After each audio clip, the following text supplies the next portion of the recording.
လိုချင်တာနဲ့လိုအပ်တာကိုခွဲခြားပြီးသိနိုင်ခြင်းဟာငွေကြေးဘဝပြောင်းလဲစေတဲ့အခြေခံအဆင့်ပဲဖြစ်ပါတယ်။ဒီနေရာမှာလိုအပ်တဲ့အရာဆိုတာဘာလဲ။လိုချင်တဲ့အရာဆိုတာဘာလဲ။လိုအပ်တဲ့အရာဆိုတာကဘဝမှာအခြေခံရှိကိုရှိရမယ့်အရာတွေမတုံ့မဖြစ်သုံးရမယ့်အသုံးစရိတ်တွေဒါကိုဆိုလိုတာဖြစ်ပါတယ်။ဥပမာအိတ်ခမ်းအိမ်ငါနေ့စဉ်စားတောင်းမှုတွားရေးလာရေးကျန်းမာရေးပညာရေးဒါတွေကလိုအပ်တဲ့အရာတွေဖြစ်ပါတယ်။ဒီလိုအပ်တဲ့အရာတွေမရှိရင်အသက်ရှင်ရပ်တည်ဖို့ခက်ခဲပါတယ်။လိုချင်တဲ့အရာဆိုတာဘာလဲ။လိုချင်တဲ့အရာဆိုတာကတော့အဲ့ဒါရှိလို့ရှိရင်ပိုတက်တာတယ်ပိုပြီးပျော်ရတယ်ဒါပေမဲ့မရှိလဲဘဝဆက်လက်ပြီးတော့ရပ်တည်နိုင်တဲ့အရာတွေကိုလိုချင်တဲ့အရာတွေလို့ခေါ်ပါတယ်။ဥပမာအပြင်မှာထွက်စားတာဟောအသစ်လဲတာကော်ဖီတွေတောက်တာအဲ့ဒါ trend တွေနောက်လိုက်ပြီးတော့ဝယ်ယူမှုတွေလုပ်တာဖြစ်ပါတယ်။ဒီဟာကလိုချင်တဲ့အရာတွေဖြစ်တယ်။ဒီဟာတွေမရှိရင်အဆင်မပြေဘူးလို့ခံစားရနိုင်ပေမဲ့အသက်ရှင်ရပ်တည်နိုင်ပါတယ်။လိုအပ်တာနဲ့လိုချင်တဲ့အရာကိုခွဲခြားပြီးသိဖို့ကအလွန်အရေးကြီးပါတယ်။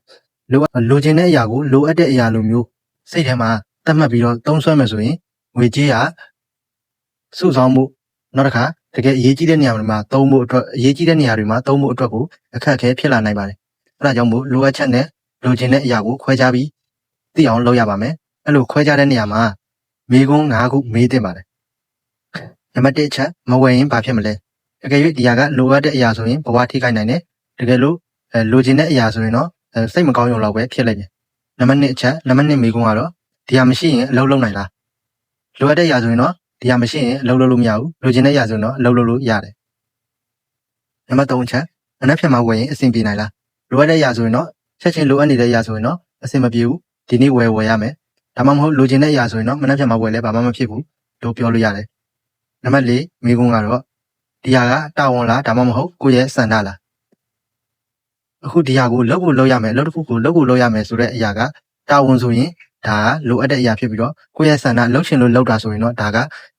လိုချင်တဲ့အရာဖြစ်သွားတယ်ပေါ့နော်။နံပါတ်5ချက်ကတော့အခုဝယ်ထားတာကကိုယ့်ရဲ့အနာဂတ်ကိုကူညီနိုင်လားဒါမှမဟုတ်ထိခိုက်နိုင်လား။လိုအပ်တဲ့အရာတကယ်လိုအပ်တဲ့အရာဆိုရင်အနာဂတ်အတွက်ကိုကူညီနိုင်တယ်။နောက်ပြီးတော့ကောင်းမွန်တဲ့လိုချင်တဲ့အရာတွေကလည်းအနာဂတ်အတွက်ကိုကူညီနိုင်တယ်။တချို့တော့လိုချင်တဲ့အရာတွေကအနာဂတ်ကိုတော့ထိခိုက်နိုင်တယ်။အဲ့လိုမျိုးလိုအပ်တဲ့အရာလားလိုချင်တဲ့အရာလားဆိုတာကိုခွဲခြားသိဖို့အတွက်မေးခွန်း၅ခုကိုမေးမြန်းပြီးတော့မှခွဲခြားမှာဖြစ်ပါတယ်။ဒီလိုချင်တဲ့အရာနဲ့လိုအပ်တဲ့အရာကိုဘယ်လိုမျိုးစီကံချပြီးတော့သုံးစွဲမလဲဘယ်လိုမျိုးစီကံထားမလဲစီကံနံပါတ်1ကတော့ကိုလိုအပ်တဲ့အရာအတွက်ကိုအရင်ဦးဆုံးပေးပါပြီးမှလိုချင်တဲ့အရာကိုနောက်ထားပါသူရဲ့ formula ဘယ်လိုလဲဆိုရင်လိုအပ်တဲ့အရာကို3ပြီးကြရင်စုပြီးနောက်ဆုံးမှလိုချင်တဲ့အရာကိုထည့်မယ်ဒီစီစဉ်ပြောလို့မရဘူးလိုအပ်တဲ့အရာဒုတိယချက်ကစုဆောင်မယ်တတိယချက်မှာကိုလိုချင်တဲ့အရာကိုသွားမယ်စီကံနံပါတ်2ကတော့လိုချင်တဲ့အရာတွေကိုလည်း budget တွေကိုထည့်ရမယ်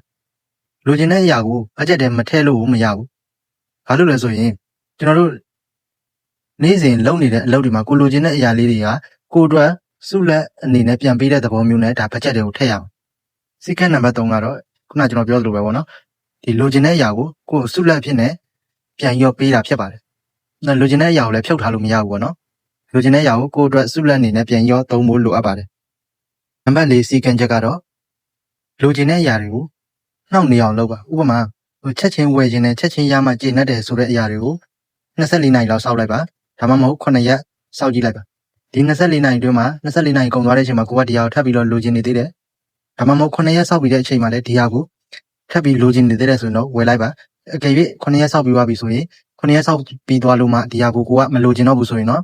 ဒါကိုဝယ်ကြမလိုတော့ပါဘူးဒါကကိုတရင်ကလိုချင်တဲ့လိုချင်မှုသာဖြစ်ပါတယ်ဒီမှာကျွန်တော်တို့ကဒီလိုအပ်ချက်နဲ့ကိုလိုချင်တဲ့အရာကိုမခွဲခြားနိုင်ရင်ဘာဖြစ်မလဲဒီမှာဖြစ်နိုင်တဲ့အကျိုးဆက်တွေမှာစိုးကျိုးတွေပေါ့နော်ဒီဟာမခွဲခြားနိုင်ရင်ဖြစ်လာနိုင်တဲ့စိုးကျိုးတွေကလားစာမတိုးဒါပေမဲ့အသုံးစရိတ်ကတက်သွားတယ်ကိုလိုချင်တဲ့အရာတွေပဲလိုက်ဝယ်နေတဲ့အတွက်အသုံးစရိတ်တွေကတက်သွားတယ်အကျွေးတွေလည်းတိုးလာမယ်နောက်တစ်ခါစုငွေတွေကလည်းမရှိတော့ဘူးဖြစ်သွားပါလိမ့်မယ်အခုခေတ်ကလည်းအားလုံးသိတဲ့အတိုင်းပဲလိုချင်တာတွေကများနေတယ်အဲ့ဒါတွေကိုအကုန်လုံးလိုက်ဝယ်နေမယ်ဆိုရင်ဘာစုငွေမှကိုကြံမှာမဟုတ်ပါဘူးနောက်တစ်ခုကဒါကအရေးကြီးတယ်ပေါ့နော်အရေးပေါ်ကြုံလာရင်ကိုကတော်တော်ဒုက္ခရောက်သွားနိုင်တယ်ပေါ့နော်ဒီလိုမျိုးကိုလိုချင်တဲ့အရာတွေကိုပဲလိုက်ပြီးဝယ်နေအရေးပေါ်အမှန်တကယ်လိုအပ်လာတဲ့အရေးပေါ်အခြေအနေမှာဆိုရင်လုံးဝကိုအဆင်မပြေနိုင်တော့ဘူးပေါ့နော်နောက်ဆုံးချက်ကတော့ကိုမှအကျွေးတွေတိုးလာမယ်အသုံးစရိတ်တွေကလည်းတိုးလာမယ်စုငွေတွေကလည်းမရှိတော့ဘူးဆိုရင်ကိုမှစိတ်ဖိစီးမှုတွေလည်းတိုးလာနိုင်တယ်ဒါကြောင့်မို့လိုချင်တဲ့အရာနဲ့လိုအပ်တဲ့အရာကိုခွဲခြားသိဖို့ကအလွန်ရေးကြီးပါတယ် ရင်းတဲ့အရာကိုလိုအပ်တဲ့အရာလိုမျိုးသုံးနေတဲ့သူကအလုပ်လုပ်ရင်းနဲ့ပို့ပြီးတော့ဆင်းရဲလာတဲ့သူတွေဖြစ်သွားကြတယ်လိုအပ်တဲ့အရာနဲ့လိုချင်တဲ့အရာကိုခွဲပြီးသိနိုင်ရင်ဘာကောင်းကျိုးတွေရလာမလဲဘာကောင်းကျိုးတွေရလာမလဲဆိုတော့ရစဉ်ဝင်ငွေတွေကကိုယ်မှငွေတွေကျန်လာမယ်ငွေပုံငွေရှန်တွေပိုရလာမယ်စုဆောင်းတဲ့ငွေတွေကလည်းအလိုလျောက်တက်လာမယ်အကျွေးရလည်းအကျွေးလည်းကြောက်စရာမလိုတော့ဘူးပေါ့နော်ကိုကအကျွေးယူစရာလည်းမလိုတော့ဘူးစိတ်အေးချမ်းရမယ်ဒီမှာဆိုရင်အရေးပေါ်ချင်းတွေအတွက်ဆိုရင်လည်းဘာမှပူစရာမလိုကိုမှစုဆောင်းငွေရှိတဲ့အတွက်လုံလုံကြုံနေစဉ်ဘဝပေါ့နော်လုံလုံကြုံဖြတ်တန်းနိုင်မယ်အေးချမ်းဖြတ်တန်းနိုင်မယ်နောက်ဆုံးအရေးကြီးတဲ့ချက်ကတော့ကိုယ့်ဘဝကိုကိုယ်တိုင်ရွေးချယ်လာနိုင်မှာဖြစ်ပါတယ်ကျွန်တော်တို့မှာစုဆောင်းငွေတွေရှိလာပြီငွေပုံငွေရှန်တွေရှိလာပြီဆိုရင်ကျွန်တော်တို့မလုပ်ချင်တဲ့အလုပ်တွေကိုလုပ်ဆရာမလိုတော့ဘူးအလုပ်ထွက်ချင်လည်းထွက်လို့ရတယ်ကိုပိုင်အလုပ်ကိုလုပ်လို့ရတယ်ဒါကကျွန်တော်တို့ niche နဲ့ wants ကိုခွဲခြားပြီးသိတဲ့အကျိုးဖြစ်ပါတယ်လိုအပ်ချက်နဲ့လိုချင်တာကိုခွဲခြားပြီးသိတာထိန်းချုပ်နိုင်တာဟာကျွန်တော်တို့ချမ်းသာခြင်းရဲ့အစဖြစ်တဲ့ဘဝကိုလွတ်လွတ်လပ်လပ်ဖြတ်သန်းနိုင်ခြင်းရဲ့အစဖြစ်ပါတယ်ခုလိုအဆုံးထိနားထောင်ပေးတဲ့အတွက်အားလုံးကျေးဇူးတင်ပါတယ်နေ့စဉ်ဘဝမှာလိုအပ်ချက်နဲ့လိုချင်တာကိုခွဲခြားသိပြီးတော့ငွေကြေးလွတ်လပ်တဲ့ဘဝငွေကြေးလွတ်မြောက်တဲ့ဘဝကိုပိုင်ဆိုင်နိုင်ကြပါစေငွေကြေးအတွက်အခက်အခဲမရှိဘဲနဲ့လွတ်လွတ်လပ်လပ်ပျော်ပျော်ရွှင်ရွှင်နဲ့ဖြတ်သန်းနိုင်ကြပါစေ